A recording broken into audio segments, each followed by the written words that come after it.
Quran Surah Ali Imran ayat keempat. A'udzu billahi minasyaitonir rajim. Min qablu hudalin nasi wa anzalal furqan. Innal ladzina kafaru bi ayatillahi lahum adzabun syadid. Wallahu azizun dzuntiqam. Terlebih dahulu yaitu bahwa sebelum kitab Al-Quran itu diturunkan kepada Rasulnya yang penghabisan Muhammad Shallallahu Alaihi Wasallam, terlebih dahulu telah diturunkan pula Taurat dan Injil. Al-Quran yang diturunkan kepada Muhammad Shallallahu Alaihi Wasallam membenarkan atau mengakui isi wahyu dari kedua kitab itu.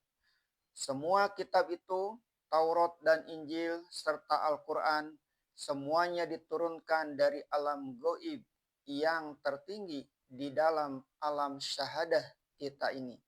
Disebut diturunkan sebab makom ilahi adalah makom yang mulia. Sedangkan perintah raja yang disampaikan kepada rakyat yang diperintahnya disebut juga perintah baginda telah turun. Padahal tempat raja bersemayam bukanlah di atas gunung, sedangkan rakyat bukanlah di dalam lurah.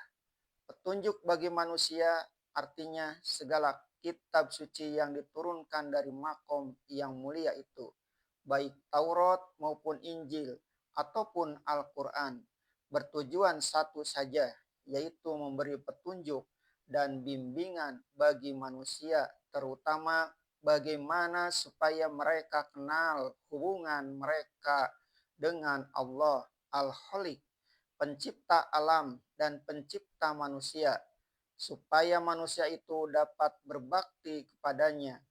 Dan dia turunkan Al-Furqan.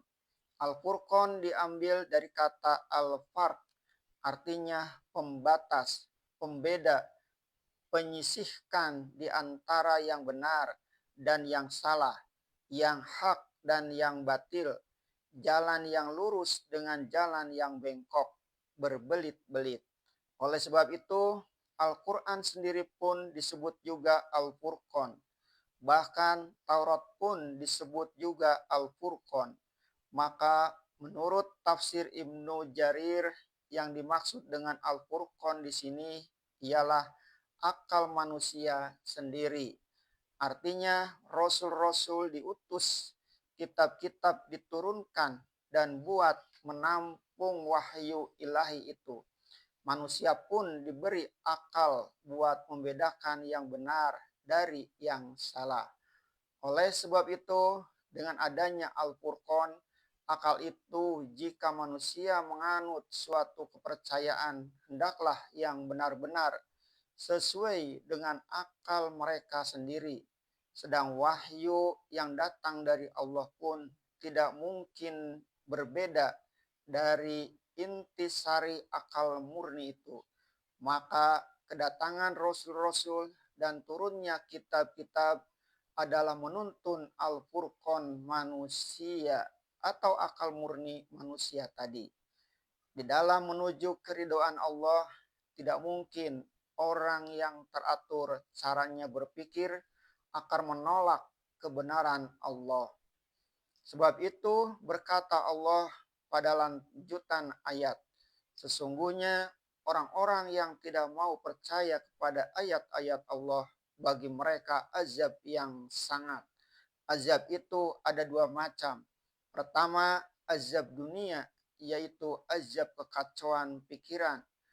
Azab karena tidak dapat memperbedakan di antara buruk dan baik.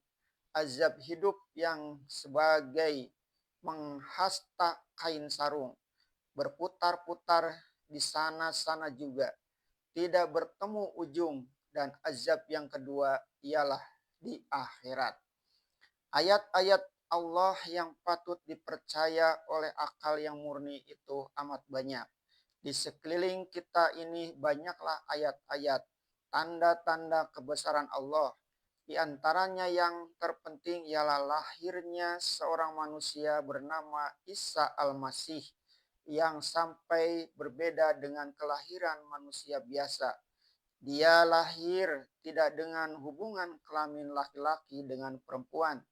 Hal yang demikian tidak mustahil pada akal, sebab kekuasaan Allah meliputi sebab dan akibat.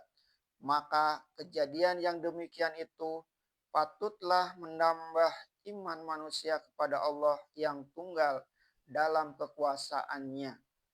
Maka kalau ada orang yang tidak mau percaya kejadian itu, durhakalah dia kepada Allah dan padamlah suluh akalnya yang murni.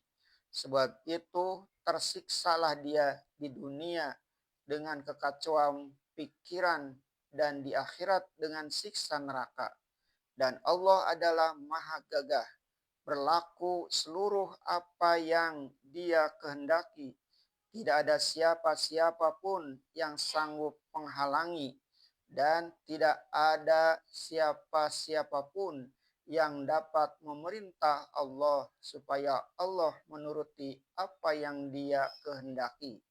Mempunyai siksaan kepada setiap orang yang mencoba menentang Allah.